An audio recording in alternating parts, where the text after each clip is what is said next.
কুরুশ কাঁটা হাতে নিয়ে স্বাবলম্বী হয়েছেন বগুড়ার হাজারো নারী। সুতা আর কাঁটায় বছর জুড়ে তারা তৈরি করছেন জালি টুপি। সেই টুপি যাচ্ছে দেশের প্রান্ত পেরিয়ে বিদেশের বাজারেও। বগুড়া থেকে এস.এ. বাবু সাইদের প্রতিবেদন। বগুড়া সদর, শেরপুর ও ধুনট উপজেলার নারীদের অনেকেই সংসার সামলানোর পাশাপাশি কুরুশ কাটা নিয়ে ব্যস্ত সময় কাটাচ্ছেন। এসব উপজেলার প্রায় 2 লাখ নারী প্রতি মাসে তৈরি করছেন 30 থেকে 35 লাখ পিস টুপি। আমাদের স্বাধীন আমরা চলি।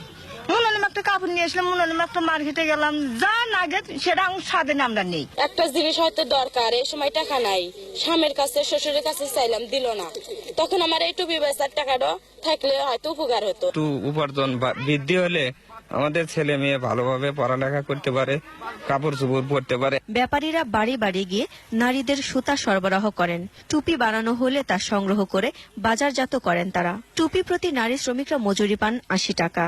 জলদিপুর থেকে আর সুতা নেই, এটা নারীদেরকে দেই, সেখান থেকে টুপি উৎপাদন করে নিয়ে আসে আবার এখানে দিয়ে যায়। গ্রাম থেকে টুপি এসে আসার পরে ওয়াশিং হয়, ওয়াশিং হওয়ার পরে রোদে নিয়ে শুকানো হয়, শুকানোর পরে একটি জায়গায় এসে আমরা ভাঁজ করি। কাজ করে আমি ডিগ্রি কলেজে ডিগ্রিতে লেখাপড়া করি। প্যাকেটিং করে অর্থ উপার্জন হয়, তা দিয়ে আমার লেখাপড়ার খরচ চলে, সাংসারিক খরচ চলে। জালি টুপি তৈরির সুতা প্রক্রিয়া করার জন্য জেলার শেরপুরে মাত্র একটি মেশিন রয়েছে। এই প্রতিষ্ঠানের মালিক জানান, শুল্কমুক্ত সুতা আমদানি করা গেলে আরো বেশি কর্মসংস্থানের সুযোগ ঘটত।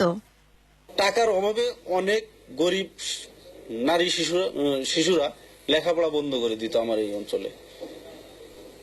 এই জালি টুপি শিল্প তাদের হাতে পৌঁছার পর প্রতিদিন তারা একটা পার্ট টাইম ইনকাম করতে পারছে, যে টাকা দিয়ে তাদের স্কুল কলেজের যাতায়াত খরচ, শিক্ষার উপকরণ ক্রয় সহ দৈনন্দিন যে মানুষের যে চাহিদা, এই চাহিদাগুলো অনায়াসেই মেটাতে পারে।